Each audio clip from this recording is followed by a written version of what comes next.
The Rwandan President Paul Kagame calls for the removal of colonial borders all over Africa. Since the dawn of independence in Africa, one thing has remained: colonial borders.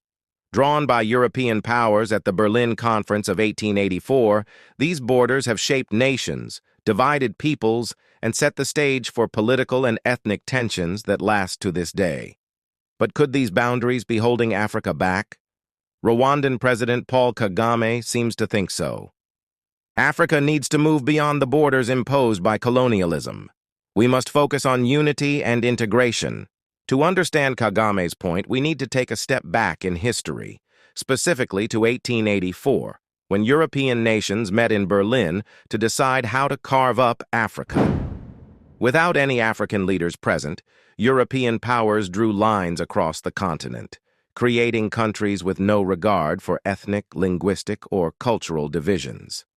These artificial boundaries have had long-lasting effects on Africa's political and social fabric. These borders split ethnic groups across multiple nations and forced rival groups into the same states, setting the stage for countless conflicts and civil wars over the last century.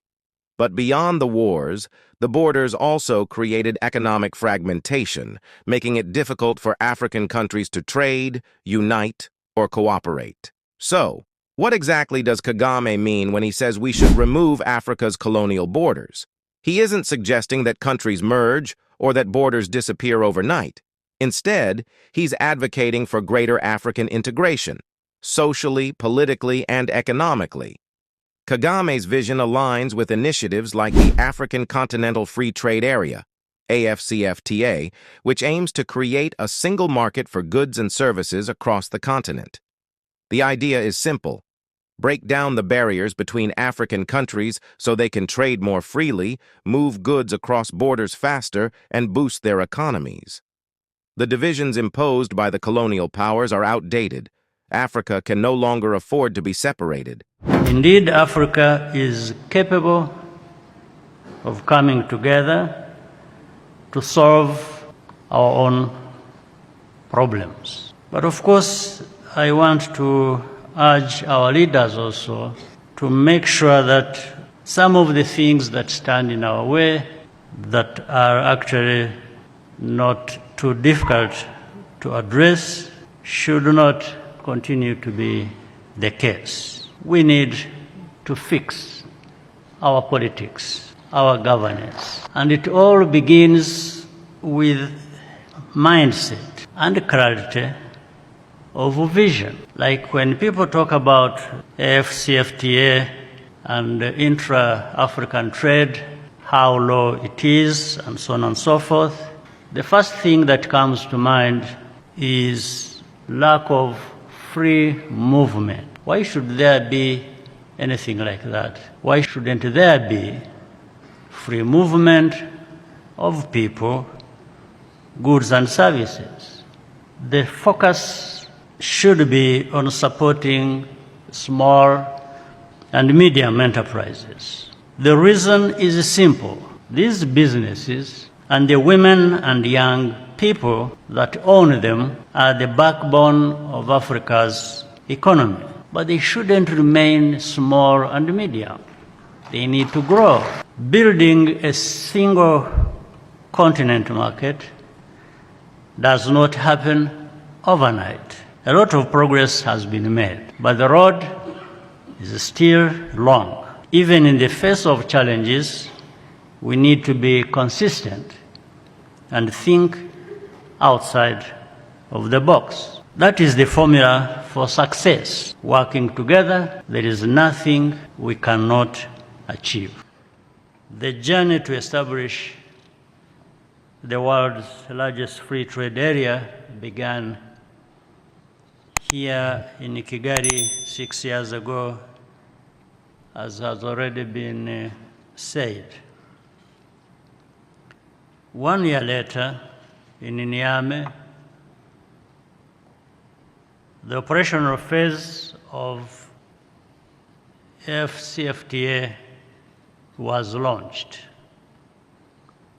These two historic moments demonstrate our commitment to the economic, unity and prosperity of Africa. Africa is capable of coming together to solve our own problems. But of course, I want to urge our leaders also to make sure that some of the things that stand in our way, that are actually not too difficult to address, should not continue to be the case. We need to fix our politics, our governance.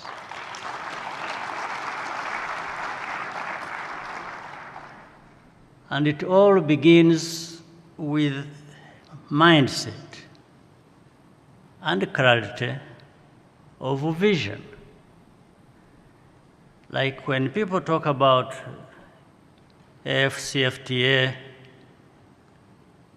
and intra-African trade, how low it is, and so on and so forth, the first thing that comes to mind is lack of free movement. Why should there be anything like that? Why shouldn't there be free movement of people, goods and services? Why? Why shouldn't people of one country freely move across the border to another country, across the whole continent? What is the issue? In the end, we agree we are brothers and sisters and same people that have same needs. But in the end,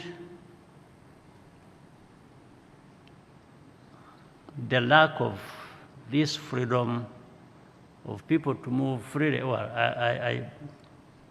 I'm talking about moving freely across borders. Some people don't move freely within their own borders.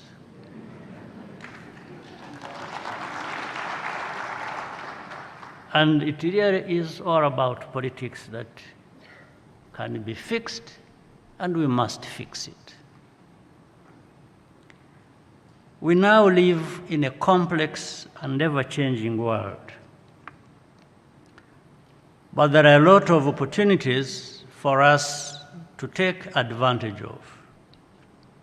As a continent, how well we adapt will depend on how strongly connected we are and on the value we add to our collective wealth. The good news is that integration in Africa is ongoing, and already we can see positive results.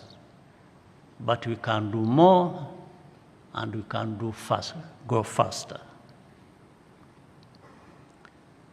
Over 30 countries are now participating in the Guided Trade Initiative. Rwanda is happy to be among the first countries to join this pilot. Governments need to continue doing their part to create an enabling environment for business.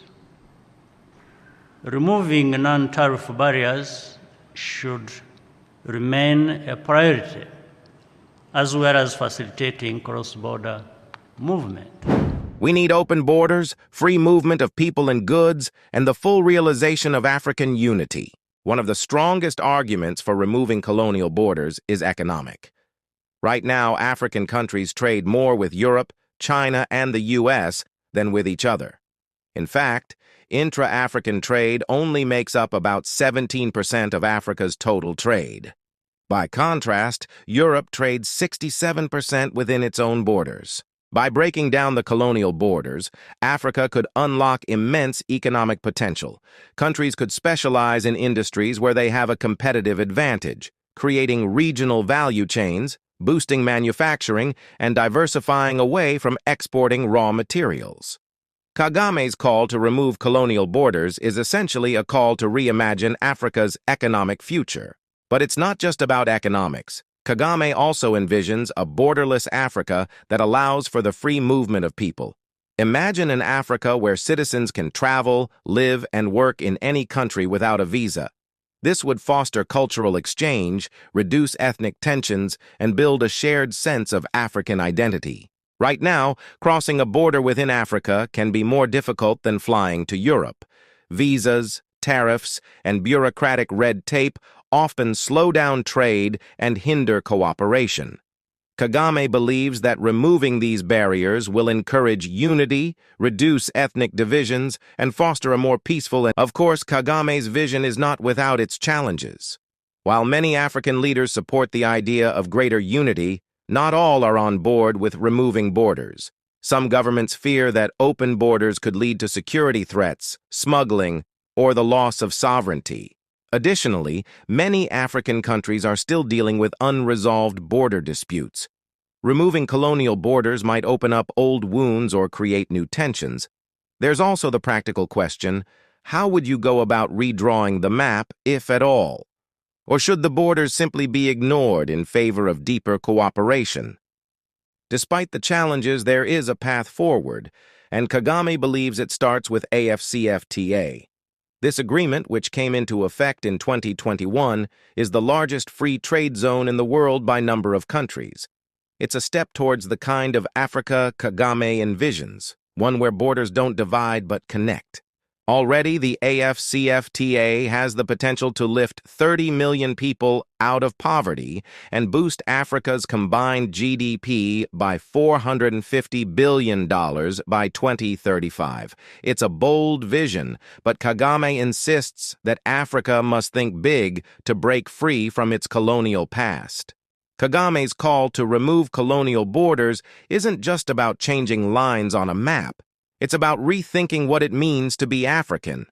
It's a vision of unity, cooperation, and prosperity that aims to give Africa control over its destiny for the first time in centuries. Will African leaders answer the call? Only time will tell, but one thing is certain. The conversation has started. The future of Africa may just lie beyond the borders imposed by its colonial past. What do you think? Should Africa move beyond its colonial borders? Will Kagame's vision work, or are there too many obstacles in the way? Let us know in the comments below, and don't forget to like, subscribe, and hit the bell icon so you don't miss any updates on Africa's future.